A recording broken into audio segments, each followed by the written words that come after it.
Hello, everyone. Welcome again to another episode of the Thinking Reimagined podcast. I am Nifemi Oguntoye. Today, we're talking about the Japa syndrome.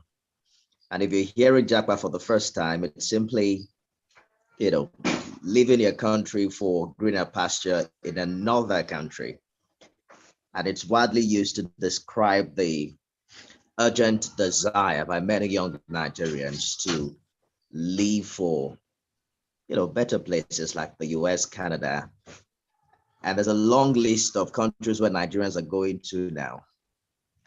As a matter of fact, some Nigerians are going to countries like Niger, Niger and Burkina Faso. Some are using Libya as a connecting point to Europe. It's actually very interesting. As recent as 2021, the World Bank says some 50% young Nigerians desire to leave the country. And that's very instructive. Personally, I think that there are more than that.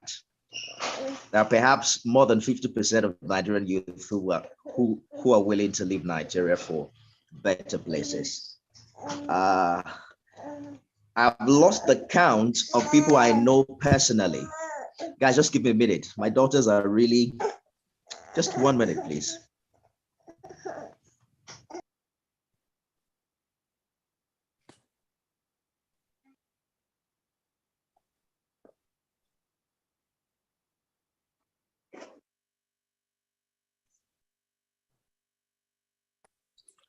Well, hello everyone. Let me interject while Nifemi is busy until he gets back. I think it has to do more with wanting to live for other places. I don't know if it's better or not, but Japa probably means leaving, if I'm correct.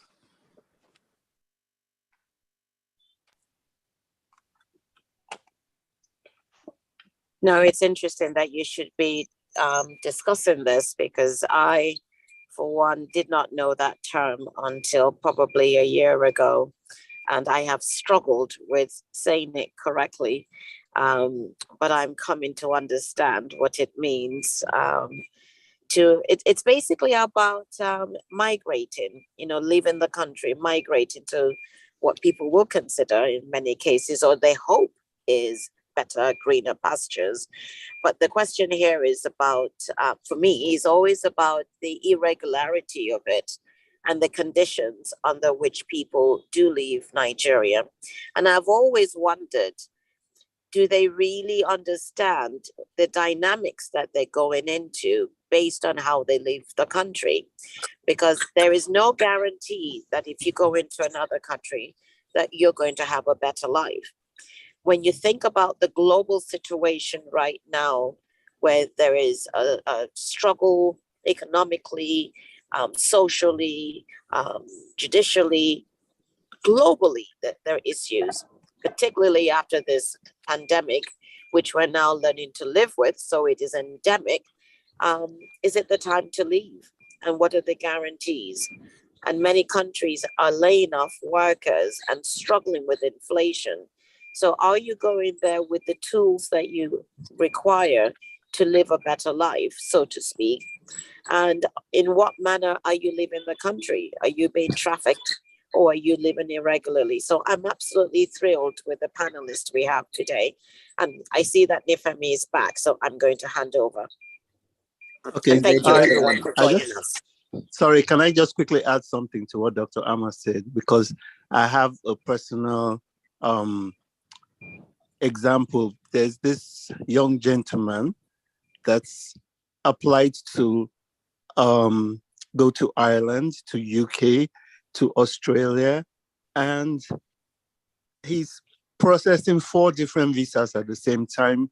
And this is a personal person that I know, so it's not like a speculation or anything. And I'm like, what are you doing? It's like, I just want to leave. I don't care where I go. So a lot of these youths don't even care where they're going. They just want to leave. And that in itself is what is going on. Absolutely, Mr. Boyo. It's pretty, it's a huge worry for me. I know a lot of young people, and not just people who are struggling, because that's perhaps the biggest worry for me. Many of the people that I know who are leaving Nigeria are people that I personally look up to, who I would think that they're doing very well. People you will consider as the middle class. And just at the point where they get their business growing, the next thing that comes to mind is to leave Nigeria. But let me introduce our panelists to you on this episode. Deborah Duropitan, Servitude. Can I go with Servitude, Deborah? Because I see you signed it as Servitude. Yes, it's okay, it's fine. All right, Deborah is pursuing a career in cloud computing, and she joins us for the first time on the Thinking Reimagined podcast. You're welcome, Deborah. Good to see you. Thank you very much. Chylian Azuh is the founder of the Female Returned Migrant Network, and she's shared with us some passionate stories in this regard in the past. Chylian, it's good to have you here again. Thank you so much. Jerry Adelu, entrepreneur, also with the Voice Migrants. Jerry's story continued to inspire many people. Jerry wanted to Japa some years ago. Perhaps he will be sharing some of the experiences with us in the course of this podcast. Hey, Jerry, how are you today? I'm mute. Unmute, Jerry. Okay, I think I got that now. Thank you, Nifemi, for having me this morning. This afternoon. And it's nice to be here. Thank you very much. We also have the zonal commander of NAPTIP in Lagos, Mrs. Comfort Agboko, who is joining us again on this episode. Good to have you here, Mrs. Comfort. I'd like to begin by having a survey. People, we have about 7 people on this panel. Yeah, we know that Dr. Ahmad, breezes in and breezes out, crisscrosses Nigeria and every other part of the world 1,001 times a year.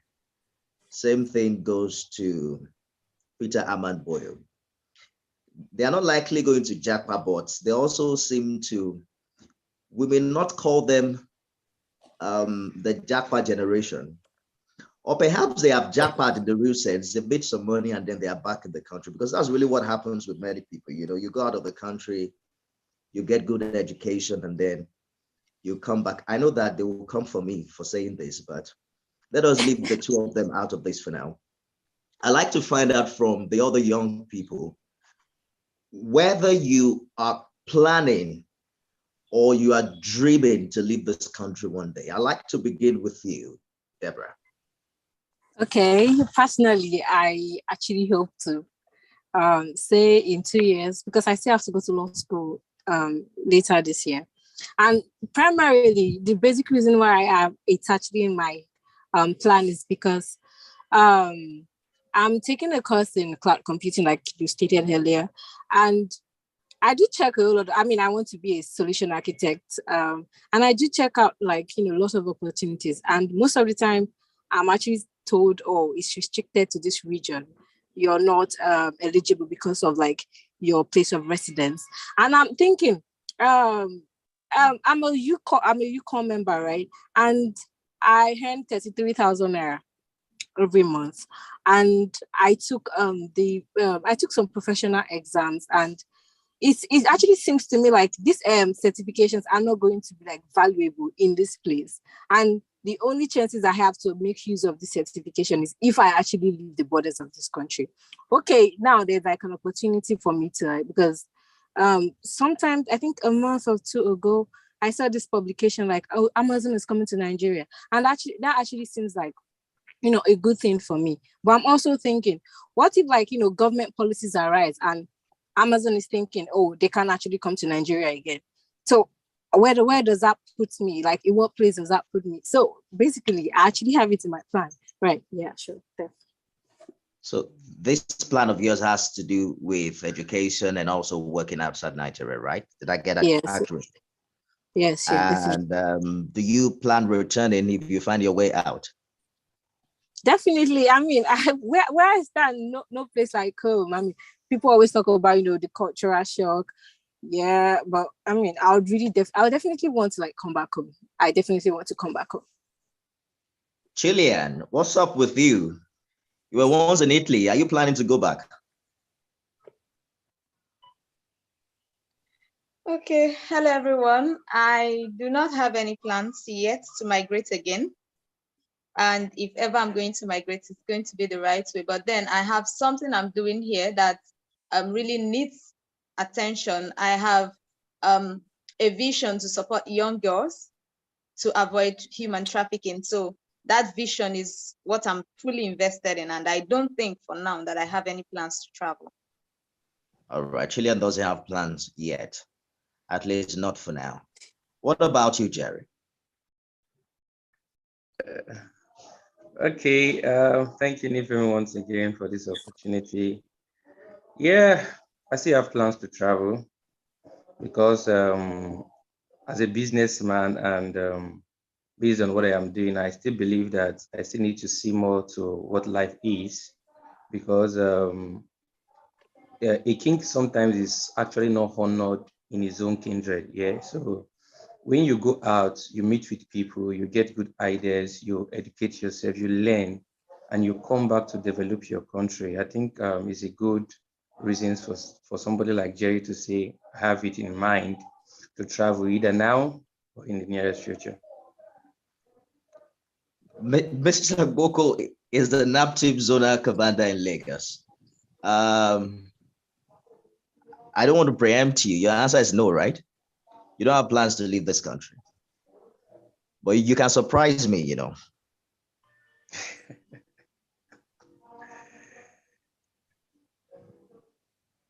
Is she there? Oh, you have to unmute your mic. She's muted.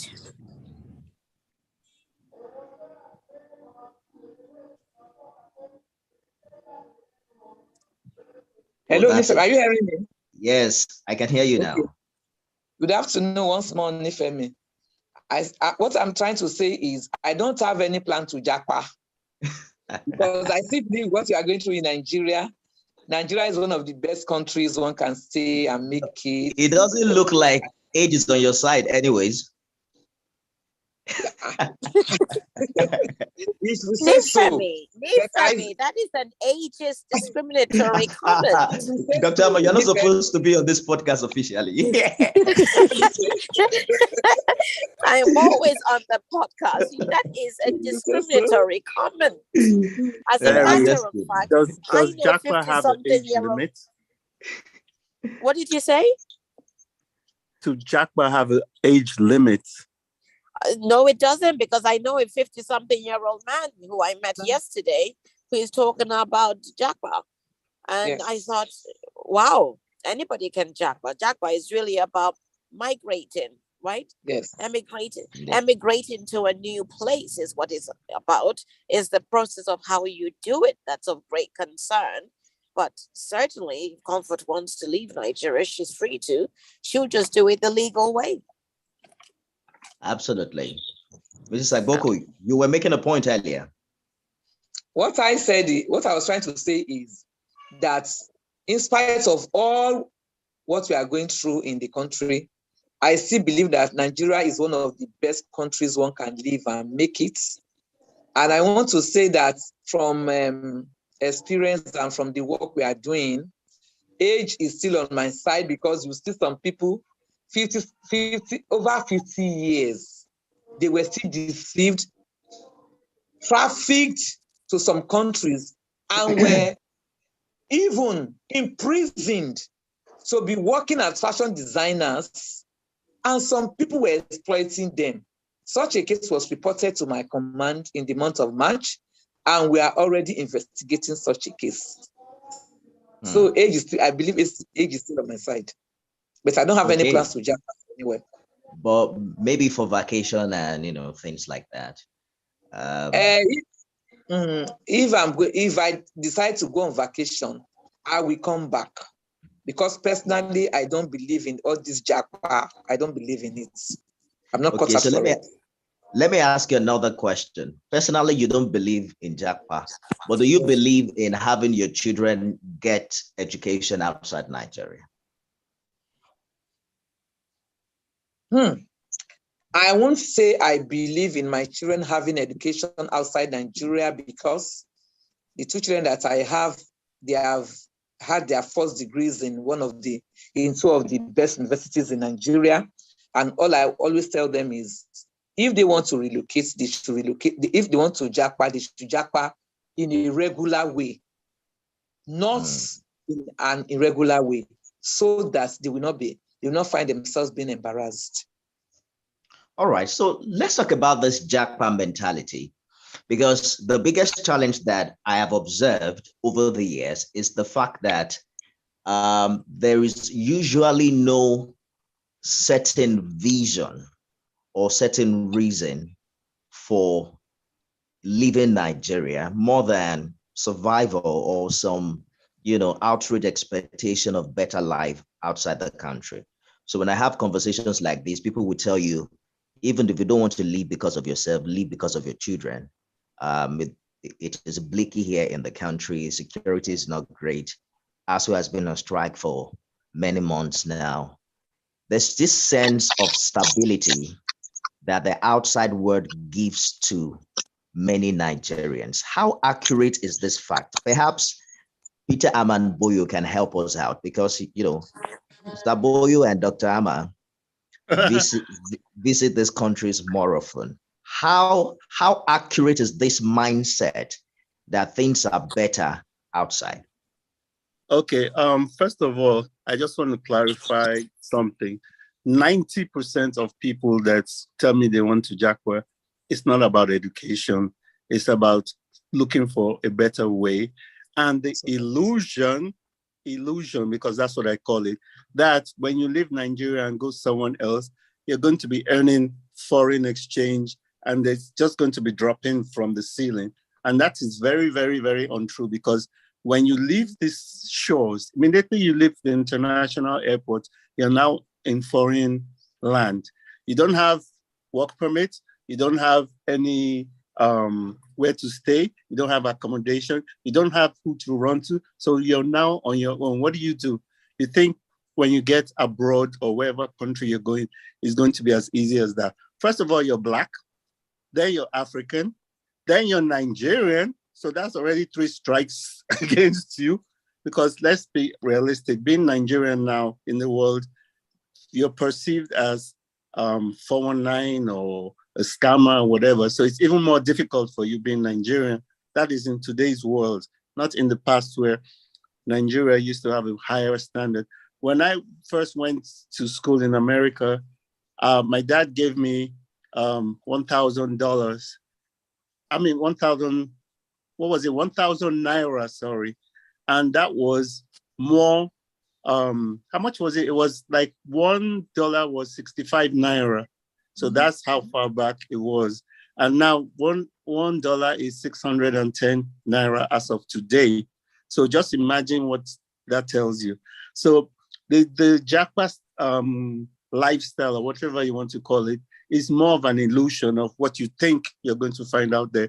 I'm sure Jerry and Chylian and all of you can attest to this, that when you left, you had this notion that it's just going to be honey and roses and money and good life, but that's not it. You're a foreigner in a foreign land, and you don't have any papers, you don't have any way of making a living. And if by mistake you get trafficked, these guys can tell you. And what you have said is very valid. Also valid is the fact that I've also seen a trend where people who return to this country with foreign education appear to be faring better. So there are professions where, you have years of experience, but the challenge is that you've never had any foreign certificate. And then someone comes in and says, oh, I just finished this course in America or in Switzerland, and that person is favored above you. Do you consider that to be relevant as well? And perhaps one of the biggest motivations for people? That's not true, because sometimes it works against you, because sometimes you're like, well, that's the American way. We don't do it like that here. Or you're overqualified. Or it also works against you in some entities. Or we can't hire you because you earn dollars and we're paying in naira, so we can't hire you. So it has its negative connotations too. Absolutely.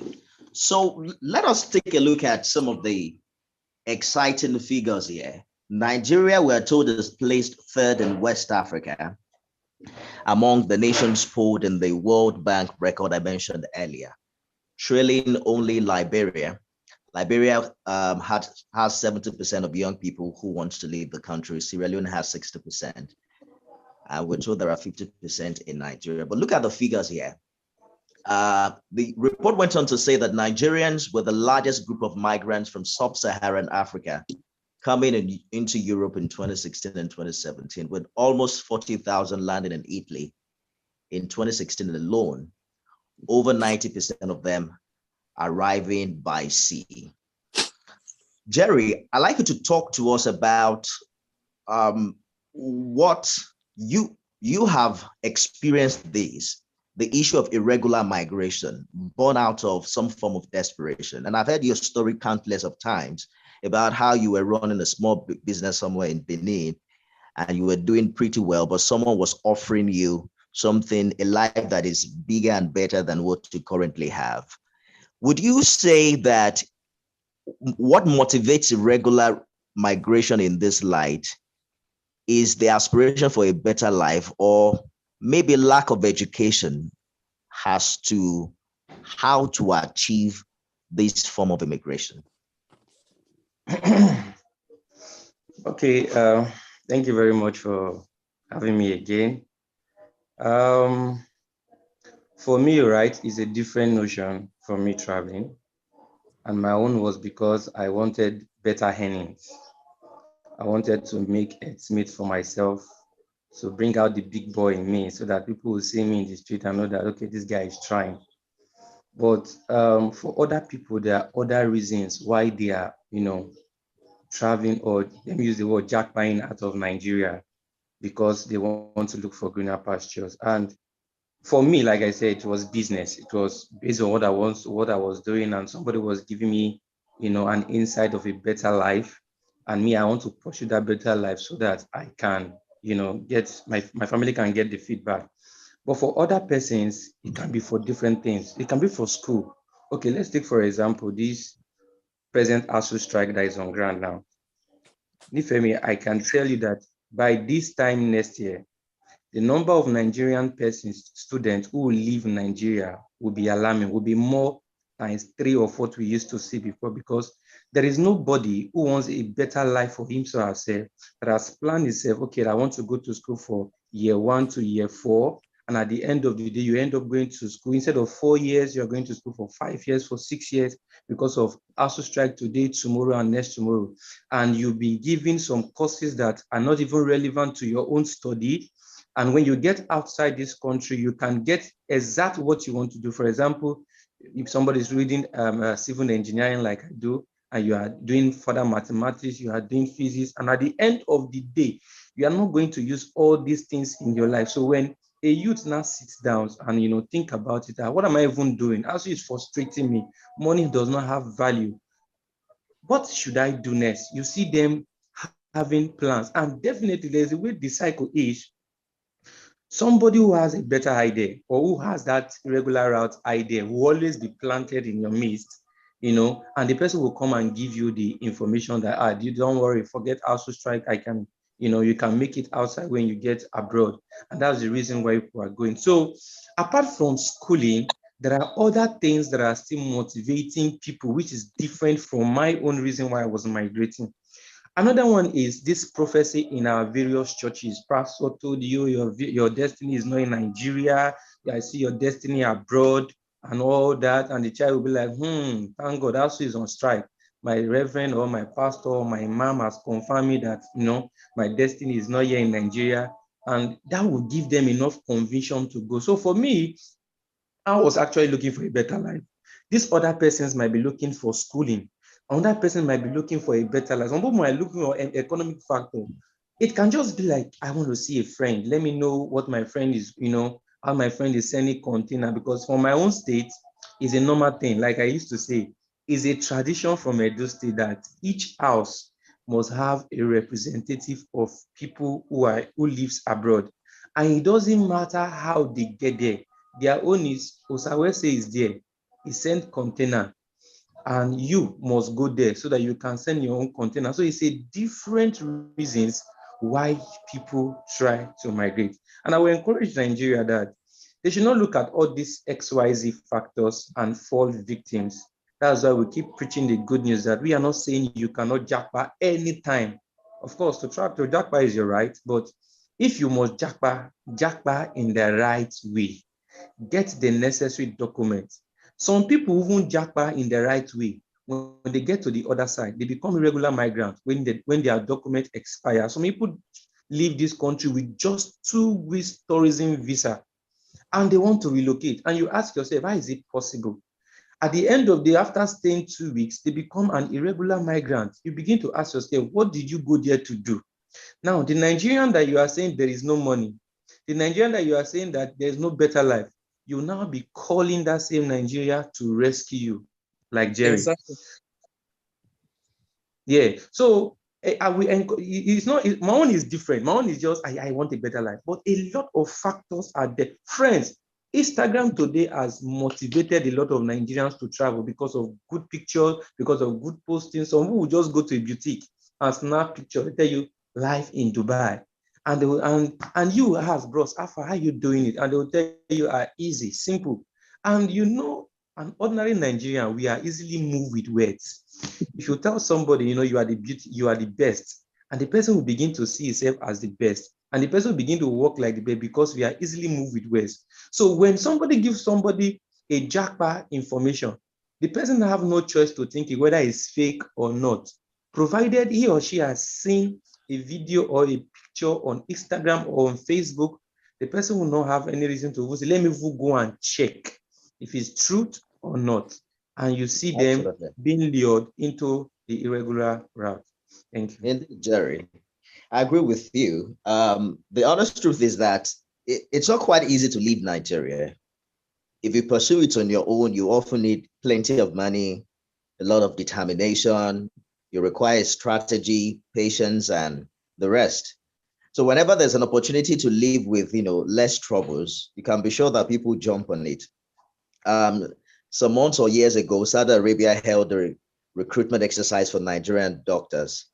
And, some over 9,000 doctors left Nigeria for the UK in the past 2 years. There is what they call the Bahrain drain in 2016, where we just found out that some Nigerian athletes were actually, running and doing sport for a totally strange country. But I'd like us to speak to the concern. We'll get back to the issue of irregular migration shortly, but I'd like us to speak to the concern of the outflux, if there's any word like that, of Nigerians to other countries. I mean, personally for me, I keep counting. My next door neighbor is on his way to Canada. My cousin is in Canada. I mean, there's just a long list of people that I know. I mean, I'll see someone in church today, and then next week, Sunday, they're sending me messages from outside the country. And you're wondering, someone jokingly said, we are not up to 10 that are remaining in this country, the way people are living.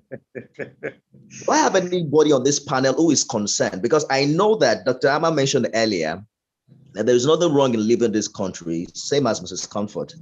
Just ensure that you live the right way. But who else is concerned about the volume of people living this country and the quality of people that are living this country? Really, anyone can speak. Okay, hello. So I was just thinking, okay, we all believe that the youth are the future of Nigeria, right? But it's a thing of concern if the people who are supposed to build the country are actually leaving.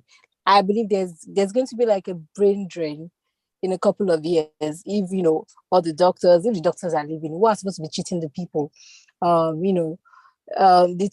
maybe teachers or probably bankers or whoever are actually leaving, and it comes from a place of hope. It's really hard to hope in this place. Trust me. Like you just keep hoping, like things get better. But at some point, you have to start thinking for yourself, like, okay, I just want to survive. It doesn't matter. Yeah, Nigeria has a great future. Nigeria is, future of, you young people are the future of Nigeria. But it just seems like things are actually working against the young people. as much as it is a thing of concern for us collectively, but when we're thinking about it individually, I think everybody's just trying to like protect themselves, basically. I mean, the brain drain factor, but really everybody's just trying to look out for themselves. Indeed. I agree with you completely that everyone is looking, they're looking to take care of themselves and protect the future of their families. These days now, tech talents are in high demand globally, and Nigeria has many, which I believe you are one of them. So companies are looking to hire talents, come shopping in Nigeria and live with the best talents that they find. And even countries are organizing programs to, lure some of our best hands. Yes.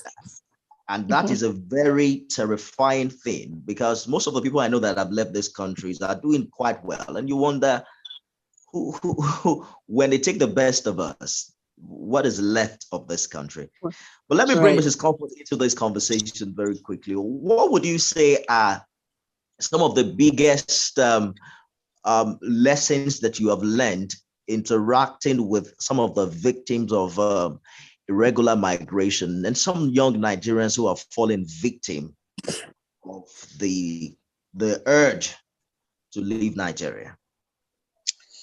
Thank you once more, Nifemi.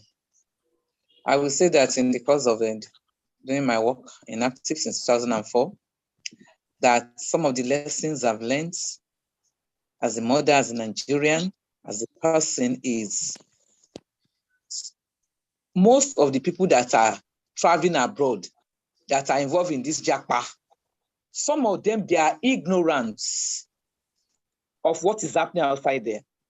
Some of them, they have the erroneous belief that the moment you are able to Japa out of Nigeria, the dollars, the euros, the pounds are there on the ground of Europe, US, mention the six continents outside Africa, or including Africa, the 7 continents of the world, that we get them easily. And I discovered that our youth nowadays, they are not contented. They want to make, you will see a youth telling you, when they are being intercepted at the airport and brought to our office, they will tell you, if you say how much did you purchase your tickets, your document, they will say 700,000, 800,000. Where did you get it from? Some of them will tell you their families ran around to put this money together. The question I normally ask on them is, please, do you still believe that in Nigeria, somebody can still make it? They will say yes. What were you going to Dubai for? Or Egypt? They will tell you that we have a visa of 2 weeks, a month. We just wanted to go there and see things by ourselves to assess these countries. If it's a place we could live, I would just laugh. Because they are ignorant. And some of these people, they are not illiterate. But that is not to say that some of them will still describe that they are illiterate. Some of them, when you ask for their qualification, they don't even have qualification. Someone that is in SS2, SS3, that is about rounding up in secondary school, you don't have any certificates. You don't have WAEC, you don't have NECO, nothing, and you want to leave your country, the shores of Nigeria, to other country. You will say that they will tell you that they want to go and meet their cousin, their boyfriend. I will just look at them and laugh, because some of them, their problem is ignorance and illiteracy. And I see lack of contentment. Our youth are no longer contented. As terrible as things are in Nigeria, some people are still on their own. They learn vocations, they learn skills, they learn vocations, they are into businesses, and they are making it. What I normally counsel our victims that have been intercepted or being repatriated from other countries: be contented. Be contented. Don't be greedy. Don't be covetous, because everybody, they want to make it in a day. They don't want to. They don't have that patience So I've learned a lot of things during the course of counseling victims of human trafficking, victims of irregular migration, that in the course of sensitizing these victims or the general public as a whole, we need to be emphasizing on contentment. And people should be contented with what they have. All of us cannot japa because there is no country that is not facing economic hardship. No country is not facing inflation. No country is not facing, having the problem of terrorism and banditry. All the countries of the world are facing one problem or the other. Some countries are warring among themselves or with other countries. So I will just appeal to our youth that if they want to japa, they should japa in the regular way. They should have their documents so that they will not end up being second-class citizens anywhere they find themselves, and not end up going to these countries and be beckoning on us in Nigeria, now to come and rescue us. Thank you. I agree with you absolutely, Mrs. Comfort. Contentment is key, and we all need to be contented. Chylian, your hands are up, but Chylian, do you agree that there are people in Nigeria who actually have nothing to be contented about? Honestly, if we are going to handle or talk about this Japa concept, we have to look at the foundation. Who started this thing and how did we get here? I mean, I want to use myself as an example, how I got involved in this kind of journey. You know, so there are these persons who would claim that they want to help you, especially when you're in a vulnerable state. Yes. They will claim that they want to step in and be that help that your family actually needs. And if you look at their history, you would find out that they were once like you. Probably they had such challenges in the past. And then they took such steps and things actually got better when they got there. So they bring that kind of hope. Now, most Nigerians who are traveling, we have to know this. Most Nigerians who are traveling actually know that where they are going to, it's not as if they are going to pluck money up there. But they've given them this kind of hope that when you get there, like for me, they told me at some point, even if you're going to do very harsh jobs, even if you're going to be a cleaner, you're going to really work really hard. By the time you go to school and all of that, you might even be lucky. A white man will marry. They said a lot of beautiful things that I didn't even, like, I've never dreamt of. I've always, I studied architecture. So my dream was entirely different from what I eventually encountered on the road. But then the way they will present it, so they come in as if they are bringing you this beauty. But by the time you get there, they will also tell you that when you get there, it's not going to be that easy. You will still have your struggles. You're still going to pay a debt. So you're aware, I have this debt I'm going to pay. But then I'm hardworking. As one thing I know about Nigerians are very hardworking. Nigerians are strong people. The people I met on the road are very strong. They are determined.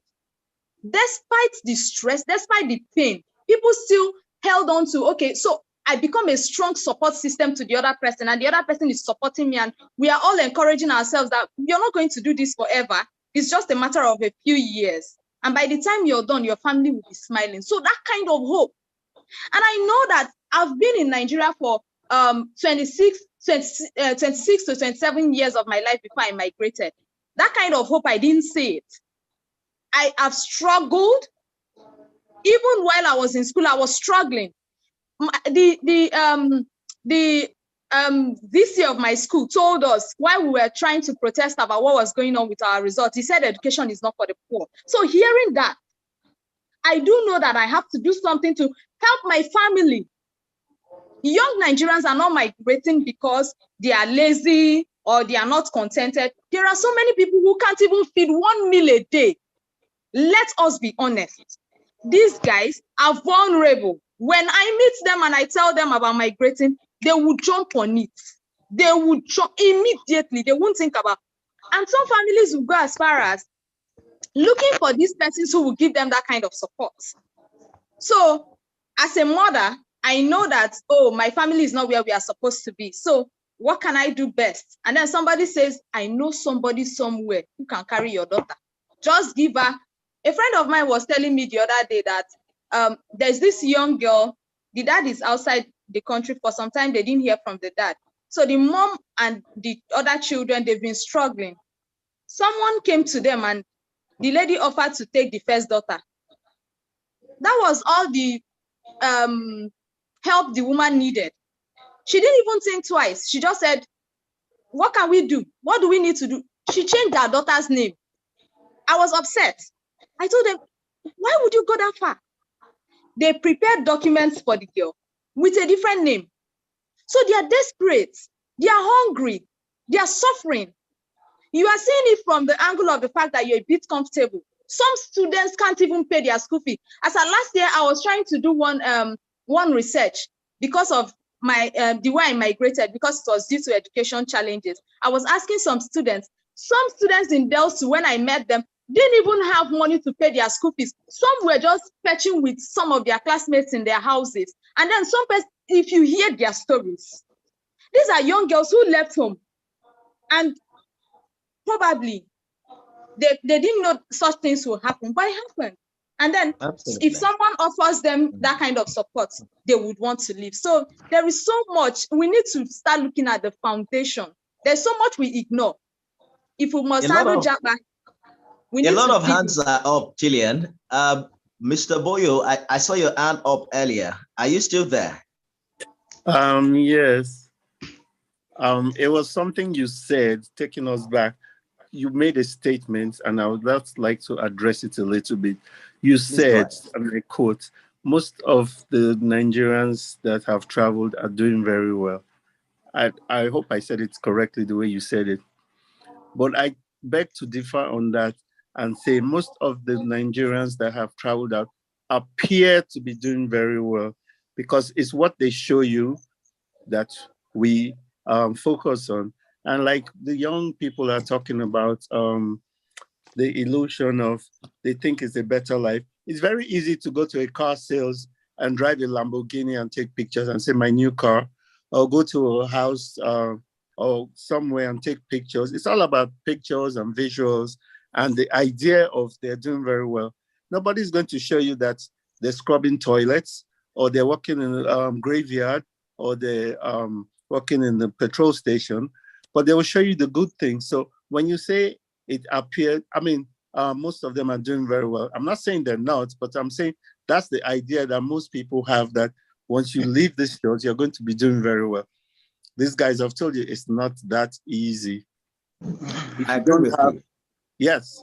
Yes, I agree with you, Mr. Boyo, that there are many Nigerians out there who are left in the cold and who perhaps, we have a lot of friends in the US and in the UK. Apart from the financial status, I know of, mothers who call my wife. My wife now have to do a lot of counseling over Zoom. I mean, they are dealing with depression.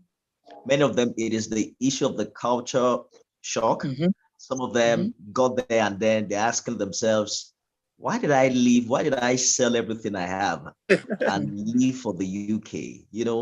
I know of a lady in my church who is an established fashion designer in Nigeria. In fact, she has branches across states. And then she decided to leave with her husband to the UK. Do you know, Mr. Boyo, that she flew back exactly 1 week after? She just got there and said, there is no way I'm doing this. I mean, she got there, she had shut down.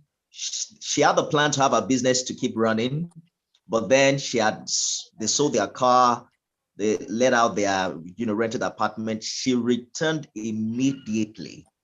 So I understand that there are a few cases like that. However, we must not also underestimate the fact that there are many Nigerians doing well. Oh, yes. Some months ago, a friend of mine came in from the US. We went to school together. This, my friend, he has even been on this podcast before, earns $86,000. Oh my God. When I heard that figure, honestly, I know of contentment, but I started doing some Yeah. calculations. Yes.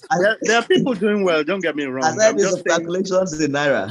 Yeah, I'm just saying that idea that everyone that goes Yes, is doing well. absolutely. And also, let me quickly interject. There's one word we're all forgetting: bills. Bills. If you don't pay your bills, Yes.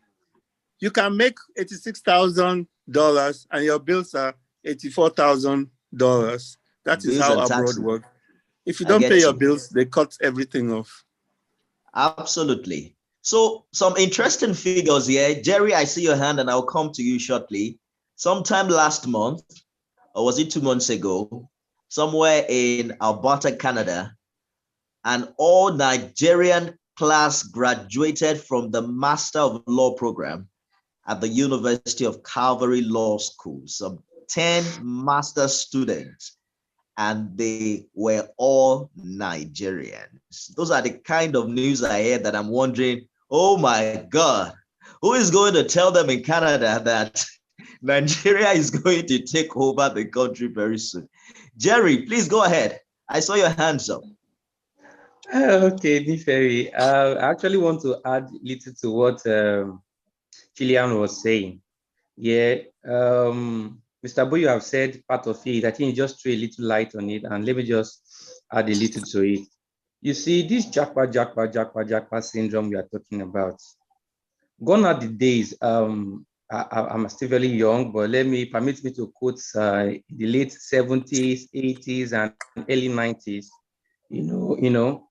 So people were traveling, yeah, but there was a need for them to travel. That's where you will see a community can come together, sponsor somebody, and travel. When the person finishes educations or whatever he has gone there to do, he will come back to the community and help the community. Parents, we support their children. They can decide to leave. Maybe a parent that had 4 children can decide to leave 3 children. They will put their resources together and train one child. And when the child has, gotten to the peak where he's not picking up, it's expected that the child will come back and start training the other 3 that is remaining. So there was need for people, migrating. And it's because the situation we find ourselves is actually not helping. Like you said, a lot of some Nigerian people are making it. But the question should be, out of the percentage of people in Nigeria who are actually making it, how many Nigerians are successful? Put the statistics together between now and 70, 80, and the early 90s. You discover that the chart is not clear. And that's the reason why people will keep traveling every day by day. Now, like we do say, like I said before, we are not saying you should not travel. But if you must travel, you should travel the right way. A lot of people, Nifemi, are frustrated in higher institutions. I met a lady who was in school in her final year, planning to graduate, and the HOD told her that they cannot find her results. Now, the question is, this lady paid school fees year 1. She checked her results. She had the matric number.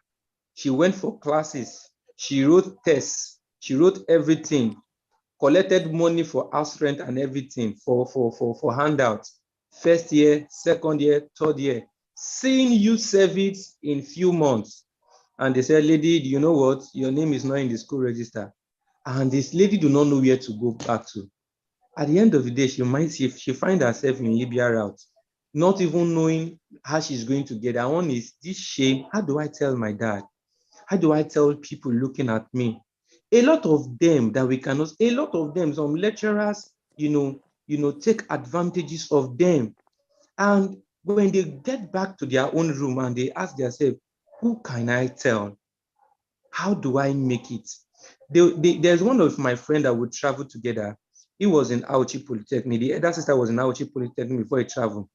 She said that the lecturer take advantage of her and she lost her home. And she didn't know how to tell her mom. As I speak to you now, she's still in Torino in Italy. And she said, till I die, I will not come to Nigeria. So the way it used to be those days that people used to go to the other side, and struggle and get things done is no longer the same way. That is why people don't want to even stay. They want to say, share na risk. Let me go and risk it. If I can risk it here in Nigeria for 20 years, for 25 or 26, I know if I get there, if I spend that same 26, 27 years, it's going to be better. However, we are not also advising you to go through the Libya route, to do it to the regular means. Try Absolutely. and Please migrate the permit me right to way. interrupt you, Jerry. We're running out of time now. I'd like to know if Deborah is still online. Deborah, are you Okay. there? Yes, I am. Absolutely. Oh, good. Is Dr. Amma still online? I'm not sure. Okay, so I just want us to explore this angle and then we'll wrap up. We've talked extensively about irregular migration. However, as we begin to wrap up, I'd like us to consider those who are leaving the country the right way. Many people now leave to, do their master's program for some 2 years, and then their plan is to get a job there and extend their stay and perhaps get a green card or blue card, whatever it is that they call it there. There are actually quite a number of Nigerians who are leaving Nigeria the right way. Some of them, their spouses are going for education, and then they have a visa that allows them to follow with the rest of the family.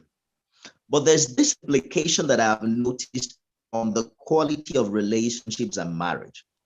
Earlier, we established the fact that one of the reasons, one way which people leave Nigeria is through tech, through education, but people also leave through marriage. So I've had a couple of friends whose partners are in the US or the UK, and then the partner comes to Nigeria, they get married with the hope that we'll join the partner in a short time. And then the short time extends to 6 months to 1 year, sometimes 2 or 3 years. And you begin to look at the strain that is having on the quality of our relationship. There are people who are married. I know of a friend who had gone to Canada and then found himself in the US. I think he had attempted some things, maybe told them that he left Nigeria because of Boko Haram, and he left a pregnant wife in Nigeria, and then he can't return back to Nigeria again, except he just decides to come back and not return again. I'd like us to speak to, is it really worth it? The quest for a greener pasture. Is it worth it to strain your relationship with your spouse and that of your children? Or should you just rather stay back in Nigeria and hope that things get better? I'd like to take Deborah first. If Dr. Amma is here, I'd also like to get a reaction to that. Deborah, please go on. Okay, as regards, if it's worth it. And I mean, I don't know what to say, but one thing I know is really basically it's not worth it. Actually, I would say it's not worth it, because for children that actually have to grow up without either of their parents, and the only thing is, oh, daddy is over there because daddy is working to like provide money for us, but you don't have like a relationship with your father. And for some boys, they actually misbehave because they have no father figure. Father figure doesn't have to be your father, it could actually be an uncle. But for some people, they don't even have a relationship with other people. They just have this very, very small circle, and it's just their mom and their children. And for some, even sometimes even the father doesn't even probably like remember home again. It doesn't remember home again, and I don't think at that point I don't think it's worth it. Really, I don't think it's worth it. And If you don't, but there's also yeah. there's also sorry, I don't know why I'm stammering, because I really don't know what to say. But there's also the aspect that you could also be like, you could have a virtual relationship. You talk to your daddy on the phone, all of that thing. Maybe it could actually make up for it. And if the father can actually be coming, at interval, to come visiting, I think at that point, okay, yeah, maybe it's worth it. But if the father is just going to be gone away for like 10 years, 15 years, you don't even know what your father likes, you don't know the person of your own father. I don't know. I don't think it's worth it. I don't know. And have you heard about, who else have heard about arranged marriages abroad? You're already married in Nigeria, but to get a stay in America, you have to marry a white woman or a white man. Yeah, it's I've heard okay. and I've seen. What do you think about it? A mode of survival, It right? doesn't worth it. Doesn't It work. doesn't worth it. But people do it. I have a friend that would I say fiance? They were planning to get married at the time. So the guy met someone online, a woman online, a white woman online, and so the guy left Nigeria and he's been away almost 5 years. Yeah. So he's been away. He's not coming back. He's married to that woman there, but he sends money back to the one here in Nigeria. So she's still keeping hope alive, and I feel like it's not okay. It's not worth it. He's been away for 5 years. Mhm. Wow. Married to a white woman, Married an to a older white- woman, and then this one here in Nigeria is hoping that things will get better. Well, after all, you find out that some things are worth more than. Who's there? No, Yes. it's me. What I wanted to add is sometimes when you say worth it, it's not what was planned. Sometimes it doesn't go, most times it doesn't go according to your plan because you can't predict what's going to happen. And a lot of people get stuck. So it's not like someone plans to go for 10 years. They have this plan when they leave, oh, I'll go, I'll get married, or I'll work for 2 years, then I'll come back, I'll take my wife and my children. It doesn't work that way. Because if you're not documented, you'll be stuck there for 20 years without any documentation. And the minute you leave that country, you cannot return. So sometimes people are stuck in the situation. So it's not about if it's working or not. Sometimes it doesn't go according to plan because you cannot plan these things. There's no guarantee that when you go, you're going to have your proper documentation, or even if people that get married are denied visas sometimes because the embassies know about arranged marriages. Arranged marriages is not a new thing. It's been going on since the 60s. So it's not something that just started recently. And that is perhaps why everyone who is eyeing abroad should just go the right way, right? Yes. Yes. Go the right way. Shine your eye and go the right way. Go the right way so that you don't get stuck for 20 years.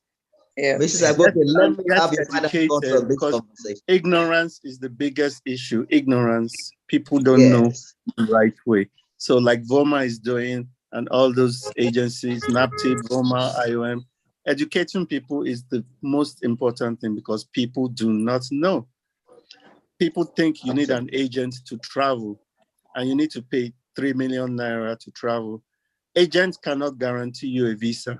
Only the visa officer with the stamp can guarantee you that visa. From here to high waters, going to church, nothing will guarantee you that visa. Only that person stamping it. So agents, forget about that. They can help you, but they cannot guarantee you a visa. Yes. And they can also traffic you. Sorry to come in. They can also traffic you. Agents can also be traffickers. Yes. But people don't see that. Yes. And those aunties and uncles that promise you a better life, be very careful of them. I want to say that, I want to add by saying that in the course of doing our job in NAPTIP, we discovered that most of these agents are even being used by traffickers to traffic smuggle people. Network. Oh my. Victims for them. Yes. To be network edit. Network edit statement. This is why many of us want to Japa. Honestly. Network is bad. So these agents, okay. I think sometimes last week I went to see some of the return migrants from Libya in one area in Gondo where they use presently now. I can see that even the people that left, that were deceived, they come back now with serious anger. They were now pointing the people that this is the person that trafficked me. So if Nigerians can, because what we do is, as Voma, when they come, we'll go and talk to them and give them life support, like, okay, now you're back to Nigeria, this is how you survive, this is how you do X, Y, Z, this is how we survived when we came back. And I saw some people, no, I must talk. This is the person that trapped me. I said, are you serious? Yeah. Can you give us dictates? And the person started talking. So it's something that we need to encourage our people. We are not saying you should not travel. And if you suspect anybody who is a trafficker around you in your vicinities, please report to NAPTI. Seriously, report. Just call. I think there's a toll-free. I don't know if the NAPTI official can help us with a toll-free number I think that they she's can back call. now. Mr. Agboko, And The so that not these hearing people you can for a be charged. while. The toll-free Yes. number of NATIP is 627. Okay. All right. 627. Yeah. 627.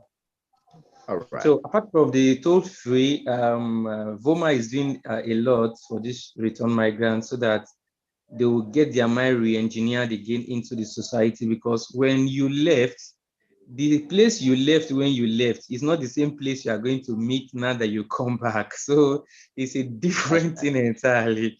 So, but as you're coming back, we first of all see you, we give you mindset re-engineering, try to give you mental health and psychosocial support so that you will not be thinking you still have 1 million in your account. Meanwhile, that million has lost value. And the female, the Fremnet also, they are doing a lot of things. So I think it's an opportunity for Nigerians to wake up, and stop jackpotting the irregular way and start doing it. We're going to have a part two of this conversation, and then we'll look for real people who have jackpot and who are outside the country, and also find out from them what the situation is. But I'd like to say a big thank you to everyone who's been a part of this broadcast, Deborah Duropitan, thank you so much for joining us. We look forward to having you in subsequent episodes. Chylian and Azuh, good to hear from you always. Jerry Adelu, thank you for all the good work you're doing. Thank you, sir. Please let me know when it's a jackpot so I can follow you. No. The NAP Chief Zona Commander Lagos, Comfort Agboko, thank you so much for sharing with us. Peter Aman Boyo, Thank you, Nifemi. it's always a good time to hear from you. So I have a beautiful wife and two lovely daughters, and I can't imagine leaving them for greener pasture. I mean, I would do everything to cater to them, but I don't think that I can do anything that would get me stuck in the UK. The money wouldn't matter after all if I'm not with my family. So I'm hoping that inspires someone. Thank you everyone for being a part of the podcast, and everyone who's watched online. You can listen to it again on all of our podcast platforms. We'll see you again next week. I'm Nifemi Oguntoye. A big thank you to Thinking Reimagined and Dr. Amma for this one. Bye, everyone. Bye. Bye. Bye. Bye.